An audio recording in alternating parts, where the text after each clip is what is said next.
اس باری میں party discipline کے اوپر سختی سے کہنا چاہتا ہوں کہ اب تک تو جو ہمارے تحریک انصاف اگر ایک کو ٹکٹ نہیں ملتا تو وہ انڈیپینڈنٹ کھڑا ہو جاتا ہے، اس باری ہم نے یہ نہیں کرنا۔ وہ پارٹی ڈسپلن توڑے گا فوری طور پہ ہم اس کو پارٹی سے نکال دیں گے، اور میں اس لیے کہہ رہا ہوں کیونکہ میں پوری اپنی دیانتداری سے کوشش کر رہا ہوں، اور میں آپ کو یہ کہتا ہوں کہ کسی قسم کی نہ میں نے سفارش آج تک سنی ہے، نہ مجھے کسی قسم کی کوئی لالچ کوئی دے سکتا ہے، تو میں اپنی پوری دیانتداری سے ٹکٹس دوں گا، اور میں پھر سے کہتا ہوں کہ اگر کوئی کسی نے پھر کھڑا ہو گیا تو ہم اس کو اس باری پارٹی سے نکال دیں گے۔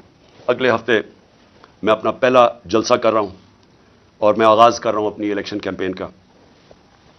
میں اپنی ساری خیبر پختونخوا اور پنجاب میں سارے اپنی پارٹی کو کہنا چاہوں گا تیاری کر لیں۔ میں انشاءاللہ اگلے ہفتے 10 دن زیادہ سے زیادہ 2 ہفتے تک ٹکٹ سارے بانٹ دوں گا۔ میں خود ٹکٹس کا میں آپ کو یہ بتا دوں کہ اس باری میں خود ٹکٹس دے رہا ہوں۔ ٹکٹس میں اس لیے خود دے رہا ہوں کہ مجھے آخری دفعہ پتہ چلا پچھلی باری کہ ہمارے ٹکٹس کے بکے ہیں، ہمارے غلط کینڈیڈیٹس کو پیسے لے کے بنایا گیا، تو اس لیے میں اب کسی پہ نہیں چھوڑ رہا، سارے میں خود تفتیش کر رہا ہوں، میں خود بیٹھ کے ٹکٹس دوں گا، خود میں انٹرویو کر رہا ہوں لوگوں کو، اور آہستہ آہستہ بلاؤں گا لوگوں کو انٹرویوز کے لیے۔ لیکن اگلے ہفتے 2 ہفتے تک انشاءاللہ میں ٹکٹس تقریباً سارے دے چکا ہوں گا۔ جن لوگوں کو ٹکٹس نہیں ملیں گے، میں آپ کو یہ کہنا چاہتا ہوں کہ اس کے بعد پنجاب میں ہم نے سیدھا بلدیاتی الیکشن کروا دینا، تو انشاءاللہ ہم ان کو وہاں اکوموڈیٹ کر لیں گے۔ اور دوسری چیز کہ اس باری میں پارٹی ڈسپلن کے اوپر سختی سے کہنا چاہتا ہوں کہ اب تک تو جو ہمارے تحریک انصاف اگر ایک کو ٹکٹ نہیں ملتا تو وہ انڈیپینڈنٹ کھڑا ہو جاتا ہے، اس باری ہم نے یہ نہیں کرنا۔ وہ پارٹی ڈسپلن توڑے گا فوری طور پہ ہم اس کو پارٹی سے نکال دیں گے، اور میں اس لیے کہہ رہا ہوں کیونکہ میں پوری اپنی دیانتداری سے کوشش کر رہا ہوں، اور میں آپ کو یہ کہتا ہوں کہ کسی قسم کی نہ میں نے سفارش آج تک سنی ہے، نہ مجھے کسی قسم کی کوئی لالچ کوئی دے سکتا ہے، تو میں اپنی پوری دیانتداری سے ٹکٹس دوں گا، اور میں پھر سے کہتا ہوں کہ اگر کوئی کسی نے پھر کھڑا ہو گیا تو ہم اس کو اس باری پارٹی سے نکال دیں گے۔ تو میرے لیے میں اپنی اگر ذات کے لیے پالیٹکس کر رہا ہوتا تو میں بھی کہاں جی اس کو میں نہیں چھوڑوں گا تو اس سے میں بدلہ لوں گا تو فلانے سے لوں گا۔ یہ میری ذات کی بات نہیں ہے، یہ ملک کی بات ہے، اور ملک آج ادھر کھڑا ہے۔ پاکستان کی تاریخ میں اتنا برا وقت پاکستانیوں پہ نہیں آیا۔ اس وقت جو اندازہ UNDP اندازہ لگا رہی ہے کہ 1 کروڑ لوگ غربت کی لکیر سے نیچے چلے جائیں گے۔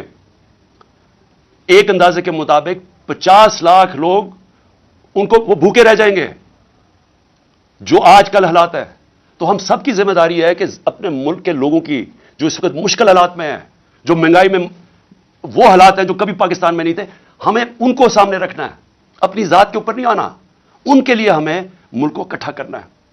ہم نے آگے اس ملک کو پیر پہ کھڑا کرنا ہے، تو شروع ادھر سے ہوگا جدھر ایک سارے ادارے مل کے اب فیصلہ کریں۔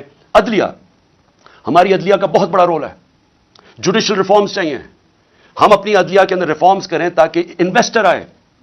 سب سے زیادہ پاکستان کا اثاثہ میرے پاکستانیوں یاد رکھیں اوورسیز پاکستانی ہیں۔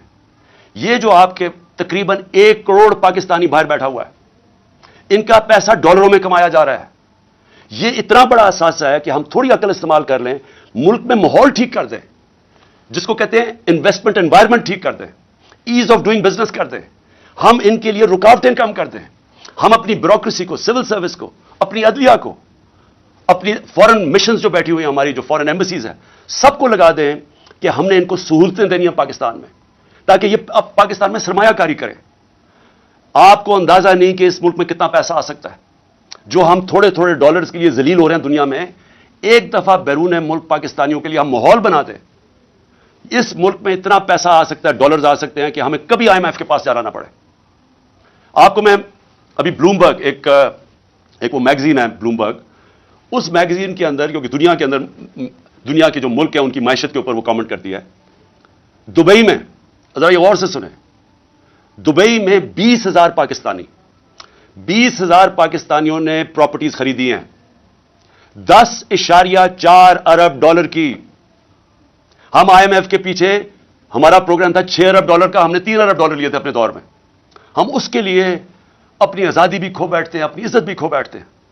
صرف 20,000، یاد رکھیں 1 کروڑ پاکستانی باہر ہے، 20,000 پاکستانیوں نے دبئی میں 10.4 ارب ڈالر کی پراپرٹی خریدی ہے۔ تو وہ پہلے تو پوچھیں وہ دبئی میں کیوں خرید رہے ہیں، اور وہ تو یہاں سے پیسہ باہر جا رہا ہے نا۔ ہمیں پتہ ہے کہ یہاں بڑے بڑے جو بدقسمتی سے یا طاقتور لوگ جو پیسہ چوری کرتے ہیں وہ سارا باہر بھیج دیتے ہیں۔ یہ جو سارے مے فیئر کے فلیٹ اور یہ سارا یہاں کا چوری کیا ہوا پیسہ گیا ہوا ہے۔ تو میں تو صرف دبئی کی بات کر رہا ہوں، میں تو یورپ کی نہیں بات کر رہا، میں امریکہ کی نہیں بات کر رہا, میں انگلینڈ کی بات نہیں کر رہا, لندن میں کتنی پراپرٹیز ہے پاکستانیوں کی اس کی بات نہیں کر رہا, میں تو صرف دبئی کی بات کر رہا ہوں. سوچیں پاکستانیوں کا یہ تو ملک سے باہر پیسہ جا رہا ہے. یہ سوچ لیں کہ ان 1 کروڑ پاکستانیوں میں سے اگر 5 لاکھ پاکستانی فیصلہ کریں پاکستان میں سرمایہ کاری کرنے کا, میں آپ کو یقین دلاتا ہوں کہ پاکستان کے ڈالر کا مسئلہ حل ہو جائے گا. لیکن اس کے لیے رول آف لا, قانون کی حکمرانی, وہ ماحول بنانا پڑے گا جس میں ان کے لیے آسانیاں ہم پیدا کریں تاکہ وہ پیسہ اپنا لے کے آئیں. اور یہ دنیا میں جب ویتنام, یہ جو ملک آگے بڑھے ہیں, ان ساروں نے ماحول پیدا کیا جدھر سے باہر سے انویسٹمنٹ آئی. لیکن ان کے پاس, ان کے لوگوں نے نہیں کی, انہوں نے تو چائنیز انویسٹمنٹ لے کے آئے ویتنام میں. ہمارے پاس تو یہ ہمارا اثاثہ بیٹھا ہوا ہے, ہم نے صرف ماحول ٹھیک کرنا ہے, ہم نے ان کے لیے آسانیاں پیدا کرنی ہے, ہم نے اس ملک کے اندر انصاف قائم کرنا ہے. اور انصاف کا مطلب قانون کے سامنے سب ایک برابر. جب تک یہ نہیں ہوگا یہ ملک آگے نہیں بڑھ سکتا.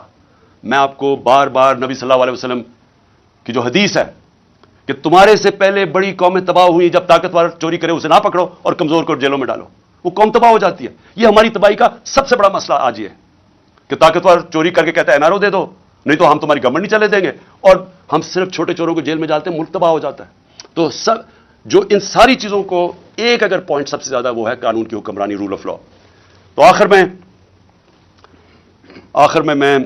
اور اس میں اور میں بتا دوں, ہم ٹیکس ریفارمز کر رہے تھے, ہم FBR کو ٹھیک کر رہے تھے, ٹیکنالوجی لے کے آ رہے تھے, ہم نے ٹریک اینڈ ٹریس سسٹم